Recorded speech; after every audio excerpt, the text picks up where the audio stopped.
then I would say you can probably bring that up next week on Raw and get yourself another chance at the championship. But bring Elias in. Have Elias versus Roman Reigns. I know we've seen it, but hopefully a different outcome. You have Elias versus Roman Reigns, and you have Joe come out and somehow cost Roman Reigns the victory. Obviously, Roman's not going to get pinned clean, but he will get pinned under shenanigans. Bring Joe out, ensue shenanigans. Elias gets the championship nod by pinning Roman Reigns there, and then you've got a triple threat match for the IC title. And then Joe can pin Elias, because as much as I think it could actually work by putting the title on Elias and letting him run for it for a little while, I prefer the title on The Miz, and The Miz probably isn't going to take it from Elias. But I could see Joe pinning Elias. You protect Roman Reigns from losing clean.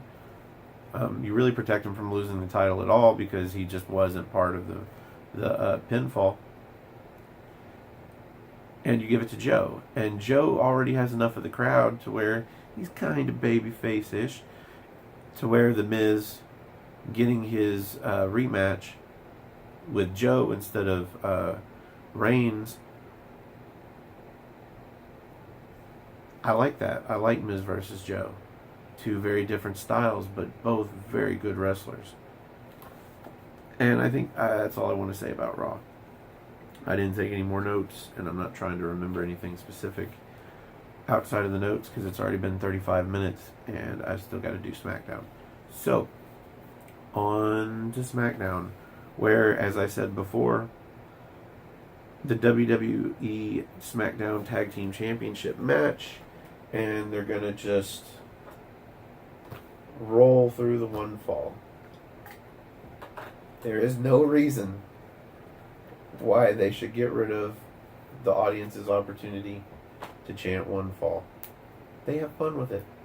Let them have fun with it. Why can't you just let them have fun with it? They pay really good money to be there. Vincent Kennedy McMahon, they pay very good money to be there. Some of them save up money. They get tickets as presents, as Christmas presents, as birthday presents, as bat mitzvah presents. They pay very good money to be there. And one of those things that they do to have fun while they're there is chant with everybody else that's there, because they all feel like a family kind of together. Because when you all know what to cheer for some reason that's beyond anybody that doesn't watch wrestling, would be like, what? How did they all know to do that? It's fun. They see it on the TV. They can't wait to go there, and then somebody drops a one fall, and they just pop to it, one fall, and they all have fun. And WWE is slowly but surely taking all of the natural fun out of wrestling.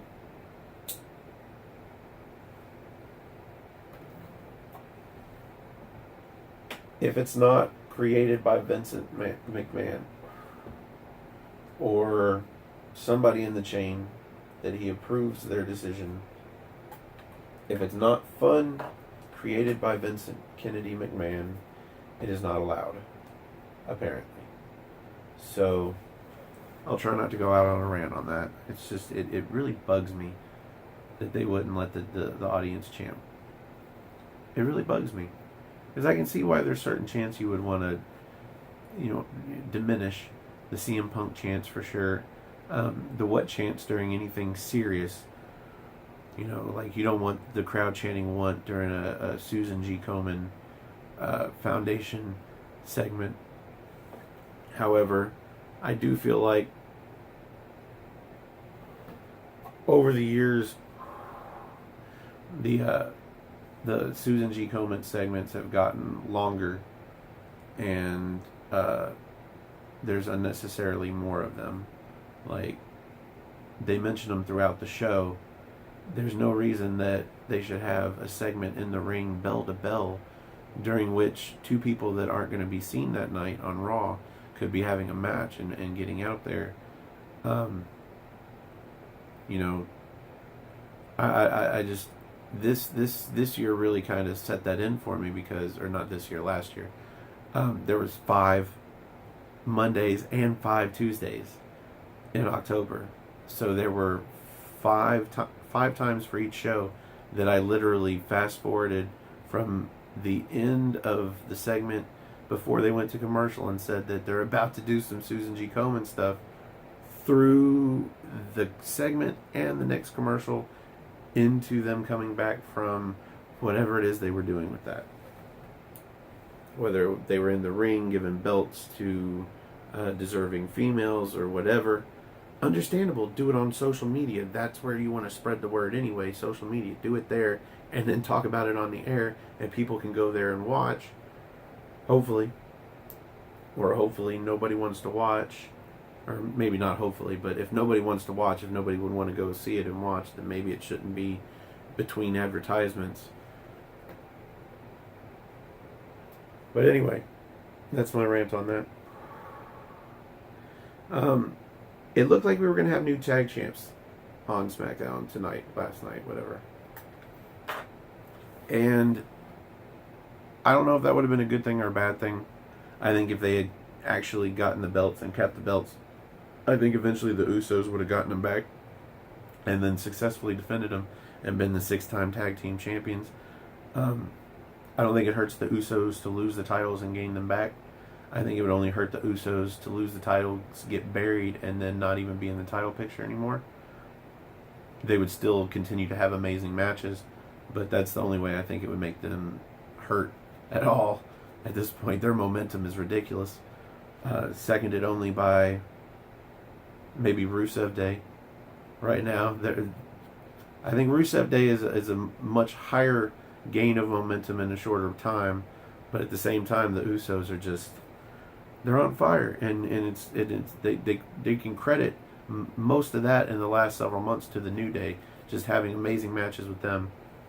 But yeah, they're on fire, and it wouldn't hurt them to lose to Gable and Benjamin, and then win them back next week. You know, cash in your rematch before you have to start really concentrating on the Royal Rumble, because hopefully you're in that. You know, take them back next week, and then maybe you'll have your rematch after the Royal Rumble. Who knows? But that would have been fine. But they swerved us. And I didn't even pay attention.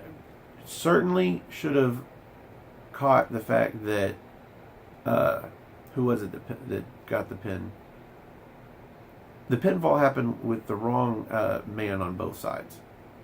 Like, the legal man was not involved in the pinfall on either tag team. So I can admit it's hard for me to tell impossible, really, for me to tell the twins apart. Can't do that, but I should have known that it was the wrong man on the other side. But even I didn't catch that, and I thought that Gable and Benjamin had won it, and they did not. And I like the idea of the swerve, but not the way they did it. There are no replays in wrestling. There are no instant replays. There are no changing the ref's decision. And it really pissed me off this week, tonight. Mostly because I've started watching old Raws from '98. And I started at the beginning. And after, I guess, 3 weeks or 4 weeks, you come to the Royal Rumble. Well, I'm not just going to skip the Royal Rumble. I'm going to watch the Royal Rumble. Well, along with the Royal Rumble in '98 was a match between Ken Shamrock and The Rock.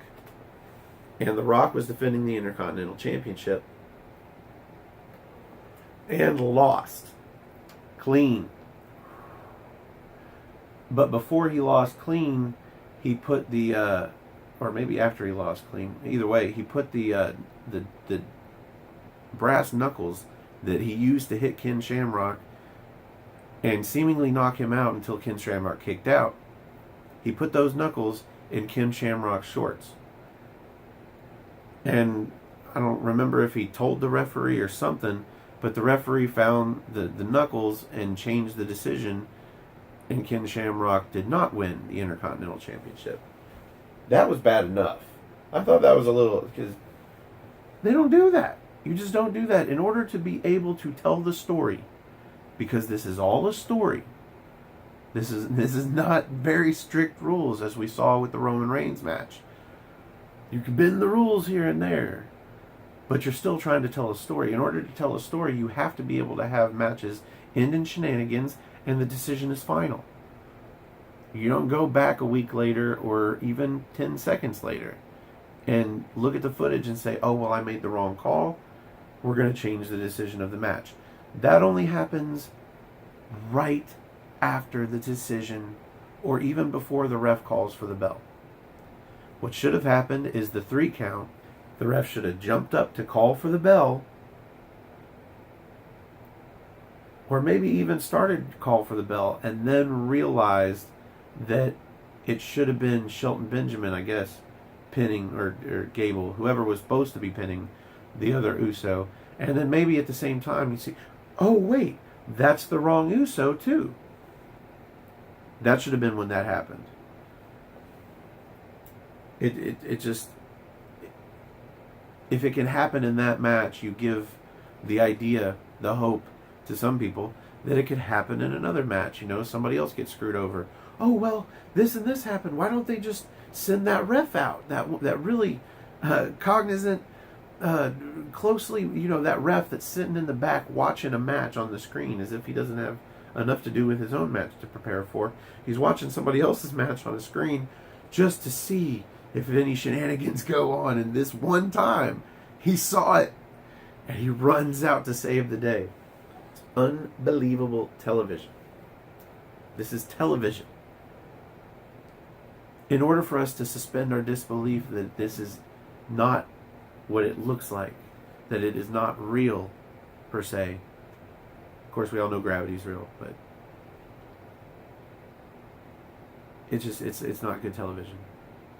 You have to make a choice. Either you have instant replay with the ref in the back that's watching the screen, or you don't. It's dumb.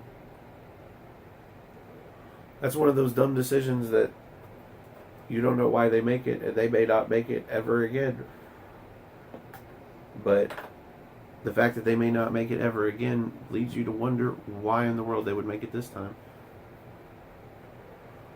But that's my rant on that, because I want to get through the rest of SmackDown, because I actually really enjoyed SmackDown as a whole. I think that the matches were too long, though, so not enough people got to be featured on the show. And I know that sometimes you want to not have them on every week. That way the characters are it's a little more important when you do see them. Like, oh, I didn't see him last week, I hope I get to see him this week, something like that. And I think they do dark matches for the people that pay to go see him live, so that they still get to see, Randy Orton, who wasn't on this show, and Nakamura, and I think Bobby Roode wasn't on the show either. And I think there was somebody else. I could be wrong. There were several big names that weren't on the show.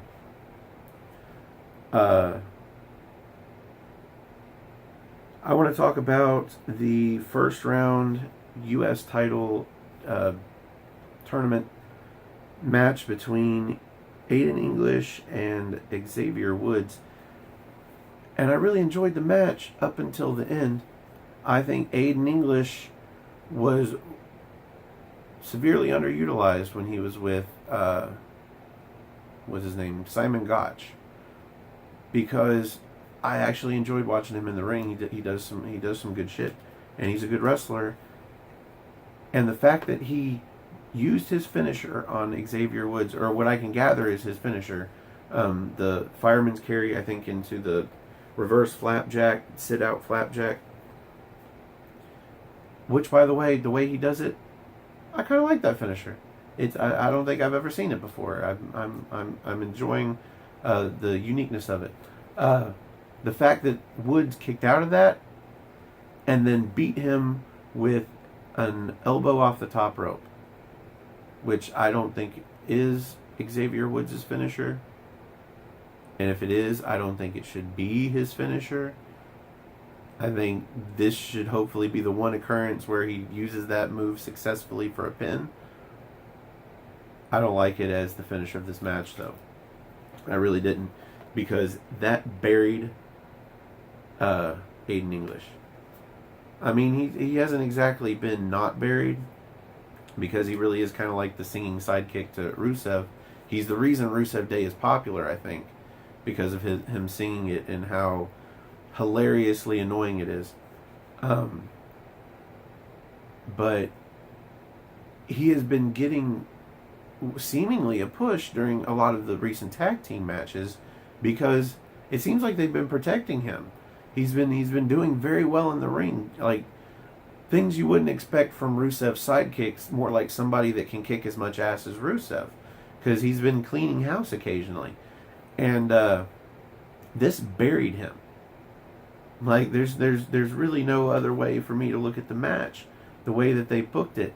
He was booked strong, hit him with his best move, still couldn't pin him, and Xavier Woods, who is arguably the least experienced, the least deserving member of the New Day for a singles push, has beaten him clean. Kicked out of his finisher, beaten him clean with not even a finisher. That's Macho Man's finisher. You know, if he hits it on you, you're done. But Xavier Woods, match shouldn't have ended like that. It really shouldn't have. I think that Xavier Woods should have won, just because, I mean, it makes more sense in the tournament brackets. You don't want the heel versus Jinder Mahal, but they buried Aiden English. Like, it should have been some like the New Day should have cost Aiden English the match. You know, maybe not something so drastic or dramatic that it makes you think that the New Day are turning heel, but something that they did should have cost Aiden English the match and given Xavier Woods the next round. But that they buried him. And the only thing that I can think is that Big Vito was right, and I'm talking about Vito LaGrasso. He does panels with No DQ, and he talked several weeks ago, if not a couple months ago, about Rusev, and the best way to push him would be to turn him on Aiden English and put him back with Lana and have him be a monster heel again. And I think at this point that might be really where they're going with it, because if they buried Aiden English, then if Rusev gets a shot at the tag team championships and Aiden English fucks it up, that's where you're going to be positive that either you're about to see that same night Rusev kick Aiden English's head off, or it's coming the next Tuesday night on SmackDown. Because it looks like they're just going to book him as the reason that Rusev can't get the tag team championships, is because Aiden English is the weakest link, or the weaker link. So that moves on to the women, and unless they're trying to create a women's triple tag team championship title belts on SmackDown, I don't understand why there's this 3 group with a valet versus this 3-woman group versus this 3-woman group. And when they all get together, for some reason it becomes the 6-woman group with a valet versus a 3-woman group, when several of these superstars are supposed to be feuding with each other, sorta, kinda. You have heels and faces just coming together like everything's cheery, versus these 3 lonesome newbies that apparently are that big of a threat. And nobody seems to be talking about the fact that with this new Women's Royal Rumble, it's supposed to be like every woman for herself. Nobody's talking about the fact that like, I mean, I really hope that some of these storylines where these three girls and these three girls end up in the Women's Royal Rumble at the same time, and you see something happen. Like, if a really good one would be, I guess, if the Riot Squad and Absolution end up in facing each other, and you could see all kinds of things happen, or you could see them all shake hands and decide to become one entity, 3 on one show, 3 on another. As far as I know, would be the first faction that somehow, some way broached the brand split to be able to be on both brands, even though it's just these specific 3 on this brand and these specific 3 on this brand. I don't know if you would change their names or just have a loose alliance, but that would be cool, I guess. The idea that, you know, all these girls on this brand are against you, all these girls on this brand are against you 3, so join together and make 6 and take everybody out. That would be cool. That's the only thing I can think why they're not properly promoting the idea that it's a Women's Royal Rumble. It's every woman for themselves. There should be a few favorites that everybody's kind of going after. Asuka should be a punching bag right now. Every time Asuka comes out to the ring, there should be girls coming out there like, you're not going to win the Royal Rumble. I'm going to do so much damage to you right now that you're not even going to make it to the Royal Rumble. Something that says the Royal Rumble is right around the corner, and we shouldn't really be worried about all of this bickering between us as factions.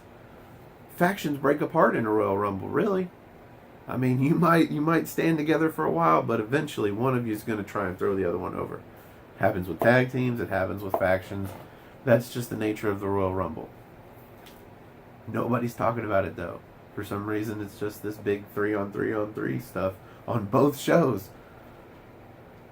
It's not good television, people. It's not good television. And I wish I didn't have this addiction to wrestling that I've been watching for 20 plus years now. That I didn't have to put up with this kind of bullshit, garbage television writing, but hopefully it gets better. I think that's what it is. It's always the hope that you're going to see some stuff that really is entertaining, that really does make you laugh, that really does make you smile, that really does give you goosebumps. Like the night that The Rock came back to announce he was being the host of WrestleMania, when the arena went dark and the crowd went silent, and then suddenly you saw lightning on the screens and The Rock's music hit, and I watched the next 12 or 15 minutes of The Rock, I think 3 or 4 times in a row. Mostly to go all the way back to before he came out so I can get those goosebumps again. That's the hope. That someday down the line, you'll be watching live when those goosebumps hit. And I think the next time that that's going to happen will be a January in the future when they strike a deal, apologize to each other, and CM Punk comes back during a Royal Rumble.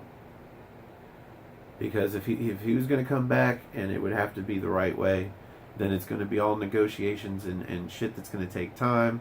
And if you got time, then you got time to kill. And if you got time to kill, then you can wait till the Royal Rumble. And there's goosebumps. That would be a Royal Rumble that people would play back just for those goosebumps. It would be a video on YouTube that would outdo all their other videos just for that couple of minutes of those goosebumps. That's what you hope for. And even though I like to bitch about wrestling, I really do often enjoy the product. Just not always. And I think my best use of this wrestling channel is to have an outlet to bitch about wrestling. So the women's match kind of mostly just made me think about how they're not really doing anything with Carmella in the stance that she's the women's Money in the Bank winner and she holds that briefcase, but they really don't make it really seem like it's anything anymore. It's just a prop, which really it is, but it shouldn't be felt like it's just a prop.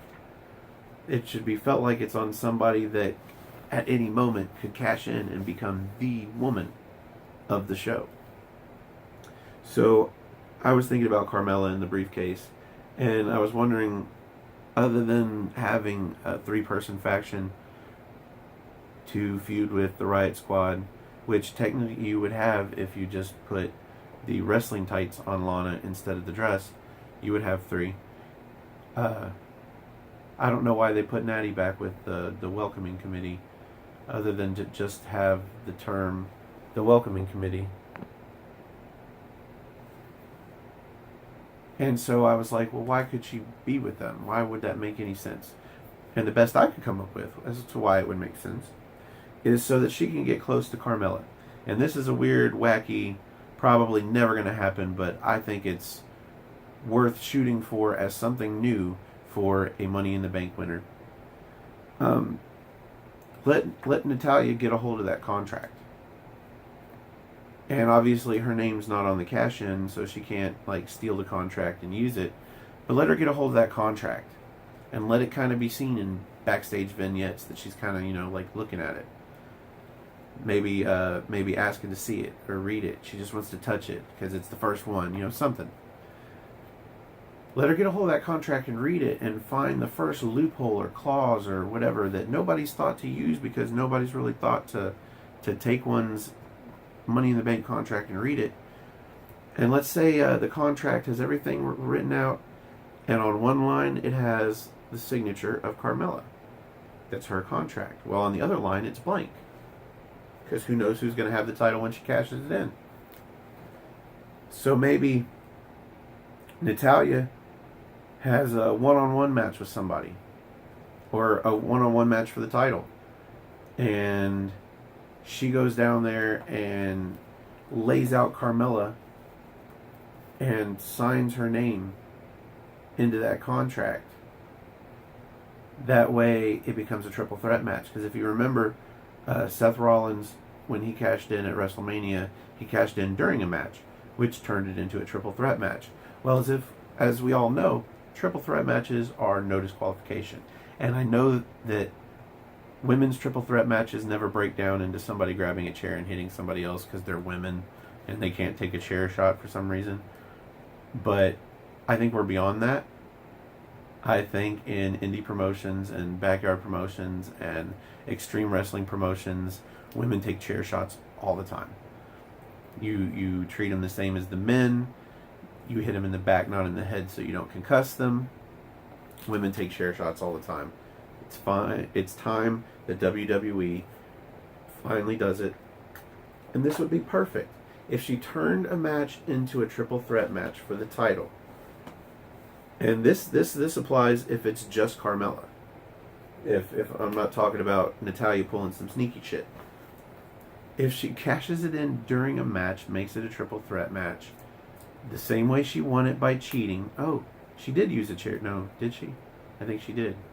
But it's a ladder match, kind of, So I might be a little bit not remembering right. Maybe they have used chairs, but that might be the one time in all of WWE's women's wrestling history. Or maybe not, I don't know. But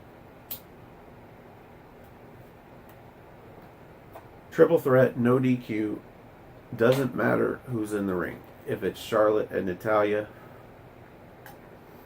they will both bend to a chair. It's just how it is.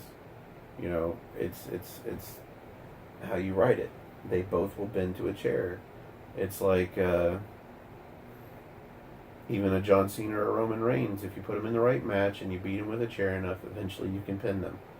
So you take Carmella, who doesn't look like a legitimate challenge, and you give her a legitimate reason to be able to use that Money in the Bank contract to get the championship. Because there have been others that weren't ready and weren't legitimate challengers, like Damien Sandow, that cashed it in and lost. And Carmella really seems like the character that is going to cash it and lose.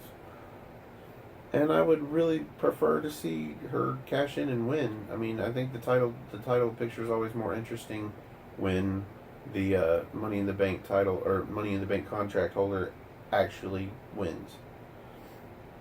After the match was Ruby Riot's amazing promo. I say amazing loosely. I thought it was really good. And then the pop for Becky Lynch was amazing. And I say that loosely because as soon as she came out, the pop was huge, and it died down really quickly. So it was still a good pop for her, and I was glad to see her back. Because I'm tired of it being Naomi and Charlotte, the only two baby faces on a SmackDown roster full of heels. that's a rough show to try and get through. Also, with all this going on, and I guess half my video is going to be about the women's division, I really think that now that they've had to bloat and expand the women's locker rooms, the women's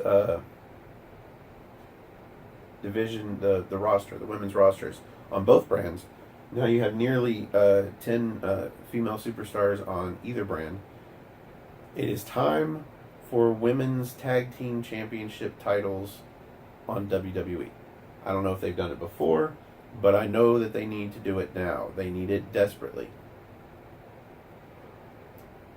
Their writing staff, especially the ones that have been tackling the female superstars, the WWE's writing staff is not good enough to do what they need to do with all of this talent.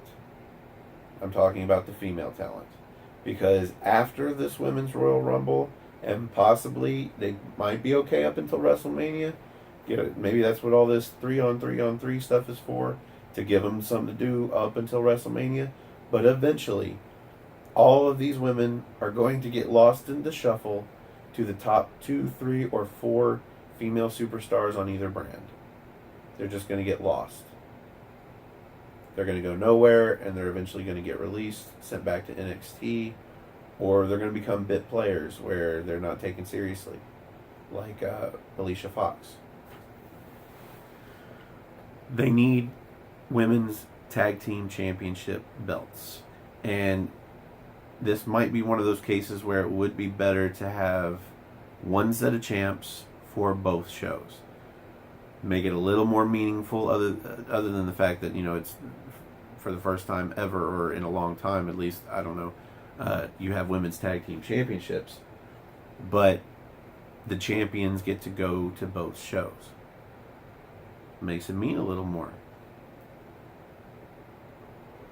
And you won't have to expand the women's locker rooms even more on both shows. You can put together 2.5 or 3, and I say 2.5, like, have that one superstar that's always tag teaming with somebody else. You could have 2 or 2.5 tag teams on each show, plus whoever the